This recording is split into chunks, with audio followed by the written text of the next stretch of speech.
ओम साई राम। ओम साई राम। बोलो साईनाथ महाराज की जय। प्रिय भक्तों, चैनल में रुचि आए तो सब्सक्राइब जरूर कीजिए, लाइक और शेयर कीजिए। साईनाथ महाराज अपने निज आसन पर बैठकर भी भक्तों को स्वप्न में दर्शन दे देते हैं। लक्ष्मीचंद नामक एक गृहस्थ राली बंधु नामक व्यापारियों की मुंबई की बैंक में मुंशी का काम किया करते थे। एक समय उन्हें साईं के दर्शन का सुअवसर प्राप्त हुआ। अनेक पूर्व जन्मों के संचित पुण्यों का जब उदय होता है तभी संत समागम प्राप्त होता है एवं मोह द्वारा उत्पन्न अहंकार नष्ट हो जाता है। एक समय क्रिसमस के दिन एक बार लाल जी शिरडी जाने का योग आया। उसके 2 माह पूर्व सेठ जी जब सांता क्रूज में थे, उनके ध्यान एवं मन में कुछ नहीं था, तब उन्होंने एक स्वप्न देखा। उस स्वप्न में उन्होंने एक दाढ़ी वाला बूढ़ा साधु भक्त वृंदों से घिरा हुआ देखा। उसके पश्चात दत्तात्रेय विजुर नामक गृहस्थ के साथ लक्ष्मीचंद दासगणु के कीर्तन में गए। दासगणु कीर्तन के समय साईं बाबा का फोटो रखते थे। उसे देखते ही लक्ष्मीचंद को स्वप्न में देखी हुई मूर्ति याद आ गई। वही दाढ़ी, वही आयु, वैसे ही चरण देखकर लक्ष्मीचंद को लगा कि यही हैं महात्मा जो मेरे स्वप्न में आए थे। दासगणु का कीर्तन, उस पर तुकाराम जी का व्याख्यान एवं स्वप्न में साधु के दर्शन, इन सब के कारण लाला जी खूब तल्लीन हो गए और उनके मन में ये तीव्र इच्छा जागृत हो गई कि स्वप्न में देखी वह मूर्ति मैं कब देखूंगा। लक्ष्मीचंद जी के मन में स्वप्न में देखे गए साधु के दर्शन की आतुरता बहुत ज़्यादा बढ़ती चली गई। उस दिन रात के समय उनके पास उनके एक मित्र आए और उनसे बोले, आप हमारे साथ शिरडी चलेंगे क्या? जिसके लिए प्रयास करते करते वह मौका बिना कष्टों के सहज ही उनके द्वार पर आ गया था। चचेरे भाई से 15 रुपये उधार लेकर उन्होंने शिरडी जाने की तैयारी कर ली। तत्काल ही गाड़ी में सुंदर भजन गाते हुए शंकरलाल एवं लक्ष्मीचंद जिस डब्बे में बैठे थे उसमें 4 मुसलमान भी बैठे थे। बाबा का अनुभव सुनने के लिए लाला जी बहुत लालायित थे।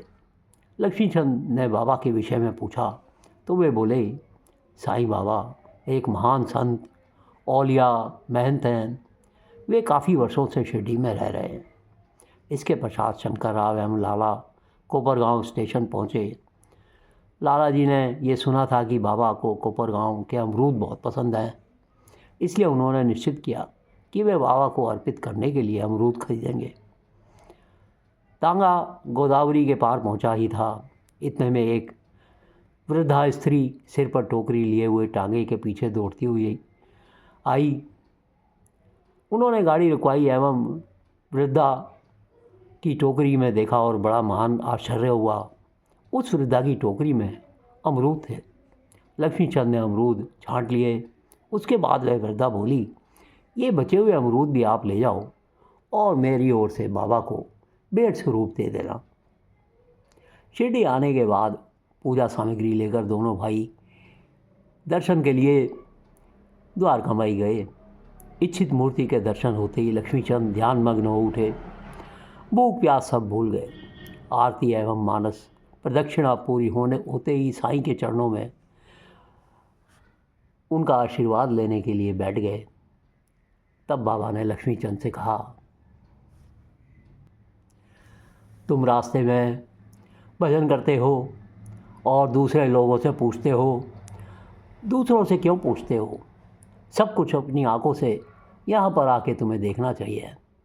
मेरा स्वप्न सच है या झूठा, ये दूसरे से क्यों पूछते हो? इसका विचार स्वयं करो। मारवाड़ी से पैसे उधार लेकर मेरे दर्शन हेतु आने की क्या आवश्यकता थी? अब तो तेरे मन की सब इच्छा पूरी हुई या नहीं हुई, ये सब कुछ बाबा को कैसे ज्ञात हुआ? ये सोचकर लक्ष्मीचंद बहुत आश्चर्यचकित हो गए। ऋण अर्थात कर्ज लेकर त्यौहार मनाना अथवा यात्रा पर जाना, ये कर्जदारी की बातें बाबा को बिल्कुल भी पसंद नहीं थी। तब लक्ष्मीचंद बाबा के चरणों में गिर पड़े और उनका आशीर्वाद लेकर साठे के वाड़े में चले गए। दोपहर के भोजन के बाद किसी भक्त द्वारा अर्पित किए जाने वाले दलिये का प्रसाद खाकर तृप्त हो गए।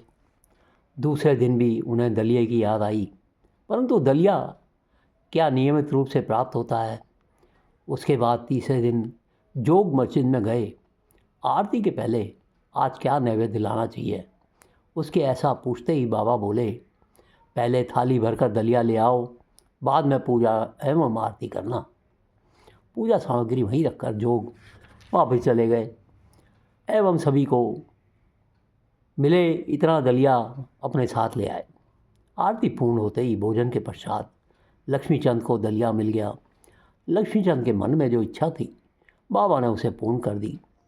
इसके पश्चात बाबा के प्रति लक्ष्मीचंद की भक्ति बहुत ही ज़्यादा दृढ़ हो गई। वे घर वापस आ गए और फिर भी शिरडी जाने वालों के द्वारा माला, दक्षिणा, कपूर, अगरबत्ती इत्यादि नियमित रूप से भेजने लगे। बाद में वे नियमित रूप से शिरडी जाने लगे।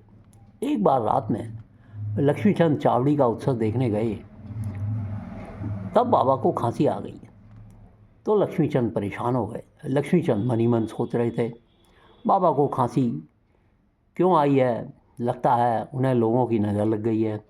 वे प्रातः बाबा के दर्शन करने पहुँचे ही थे। बाबा माधवराव से बोले, मुझे खांसी कैसे हुई, किसी की नज़र लगने का परिणाम है क्या? लगता है किसी की नज़र लगने के कारण मुझे लगातार खांसी आती है एवं दिल बेचैन हो जाता है। मेरे मन की बात बाबा को कैसे ज्ञात हुई, इस बात का आश्चर्य करते हुए एवं इस भावना के साथ कि बाबा सभी के हृदय में निवास करते हैं, वे ऊदी प्रसाद आशीर्वाद लेकर साईं के गुणगान करते हुए घर वापस चले गए। एक समय रामलाल नामक पंजाबी ब्राह्मण मुंबई में थे, तो उन्हें स्वप्न में एक महाराज के दर्शन हुए और वे उनसे बोले, मेरे पास आओ। उस महाराज के दर्शन उन्हें इसके पहले कभी नहीं हुए थे। दूसरे दिन रास्ते से गुजरते हुए उन्हें एक दुकान में स्वप्न में दिखे महाराज की फ़ोटो दिखाई पड़ी और दुकानदार ने उन्हें बताया, ये फ़ोटो साईं बाबा का है एवं ये बाबा शिरडी में रहते हैं। उसके पश्चात रामलाल शिरडी चले गए एवं बाबा के निर्माण तक वहीं पर रहे। बरहानपुर की एक स्नेहशील स्त्री को बाबा स्वप्न में दिखे। उसने बाबा को पहले कभी नहीं देखा था। स्वप्न में बाबा उससे खिचड़ी का भोजन मांग रहे थे। उसका पति बरहानपुर में ही डाकघर का लेखा अधिकारी का कार्य करता था। उसका तबादला अकोला हो जाने के बाद पति पत्नी शिरडी गए एवं 14 दिनों तक वहीं पर रहे। स्त्री को ध्यान में आया कि साईं ही स्वप्न में दिखाई देने वाले महात्मा है। 15वें दिन मध्याह्न समय वे स्त्री खिचड़ी का प्रसाद लेकर बाबा को अर्पण करने गई, परंतु पर्दे लगे थे। पर्दे के पीछे बाबा भक्तों के साथ भोजन कर रहे थे, परंतु उस स्त्री को धीरज नहीं हुआ। वह सभा मंडप से होते हुए किसी की परवाह न करते हुए मस्जिद के ऊपर पहुंच गई एवं स्वयं अपने हाथों से पर्दा सरकाकर खिचड़ी प्रसाद लेकर अंदर चली गई। तभी बाबा ने चमत्कार दिखाया। वे वहाँ खिचड़ी पहले मांगने लगे। उन्होंने उस स्त्री को थाली दोनों हाथों से पकड़ ली। खिचड़ी देखकर उन्हें बहुत आनंद हुआ एवं उन्होंने कौर के बाद कौर मुंह में डाल लिए। बाबा ने पूर्व में खिचड़ी दे यह दृष्टांत उस स्त्री को दिया था। ये वृत्तांत समझते ही सभी को बाबा की अलौकिकता समझ में आ गई। एक समय एक गुजराती ब्राह्मण सेवा हेतु शिरडी आया। मेघा नामक इस ब्राह्मण ने प्रारंभ में हरि विनायक तथा राव बहादुर साठे के यहाँ नौकरी कर ली। साठे खेड़ा जिले के प्रांत अधिकारी थे। उस समय मेघा उनके लिए अपरिचित था एवं उन्होंने उसे शंकर जी के मंदिर से नित्य पूजा हेतु नौकरी में रख दिया। इसके पश्चात साठे शिरडी आए एवं वहाँ यात्रियों की भीड़ देखकर यात्रियों के ठहरने के लिए ग्रामीणों की मदद से जगह प्राप्त की एवं जिस स्थान पर बाबा सर्वप्रथम प्रकट हुए उस स्थान पर वाड़े का निर्माण करवाया। मेघा पथभ्रष्ट हो गया था, इसलिए साठे ने उसे गायत्री मंत्र का उपदेश दिया, सतमार्ग पर उसको लगाया। मेघा साठे को गुरु मानने लगा। एक बार साठे ने उससे कहा, बाबा को गंगा जल से स्नान कराऊं, ये मेरी इच्छा है। इसके लिए मैं तुझे शिरडी भेजता हूँ, तू शिरडी जा एवं मन वचन काया से सदगुरु के चरण पकड़ ले। मेघा ने उन्हें साईं की जाति के विषय में पूछा। साठे ने इस बारे में जानकारी नहीं पता थी। बाबा मस्जिद में बैठते हैं इसलिए उन्हें मुसलमान कहते हैं। यह सुनकर मेघा के मन में शंका उत्पन्न हो गई कि मैं मुसलमान को गुरु कैसे मानूं। अंत में साठे के आग्रह के कारण वह शिरडी गए। वह मस्जिद के आंगन में पहुंचकर सीढ़ी चढ़ने लगे। तब बाबा ने लीला दिखाई। उग्र रूप धारण कर हाथ में पत्थर लेकर वे उसे कहने लगे, खबरदार, इस सीढ़ी पर पांव रखा तो यह स्थान मुसलमान द्वारा स्थापित किया गया है। तू तो उच्च वर्ण का ब्राह्मण है, मैं तो नीच से भी नीच मुसलमान हूँ। तुझे मेरी छूत लगेगी, इसलिए तू वापस चला जा। यह सुनकर मेघा थरथर काँपने लगा। मेरे मन के विचार साईं को कैसे ज्ञात हुए, इस विषय में सोचकर मेघा बहुत ही दंग रह गया। साईं उसे मारने दौड़ रहे थे और इसका एक एक कदम पीछे हटने लगा। आगे बढ़ने की हिम्मत नहीं हो रही थी। वह आगे न जाकर वापस मुड़ गया और कुछ दिनों तक शिरडी में रहकर उसका स्वरूप देखते हुए उसने अपने सामर्थ्य के अनुसार बाबा की सेवा की। घर जाने पर उसे बुखार आ गया एवं उसने बिस्तर पकड़ लिया। उसे साईं का ध्यान आया एवं बुखार ठीक होते ही वह वापस शिरडी आ गया। साईं चरणों में दृढ़ भक्ति भाव से वह साईं का अनन्य भक्त हो गया। वह शंकर भक्त था। साईं चरणों में अनुरक्त होते ही साईं ही उसके शंकर एवं उमानाथ बन गए। साईं शंकर ऐसी प्रार्थना करते करते दूर से बेल की पत्तियां लाकर वह साईं की पूजा करने लगा। प्रातः समस्त ग्राम देवताओं की पूजा करने के बाद वह मस्जिद जाकर दोपहर की आरती नियमित रूप से करता था।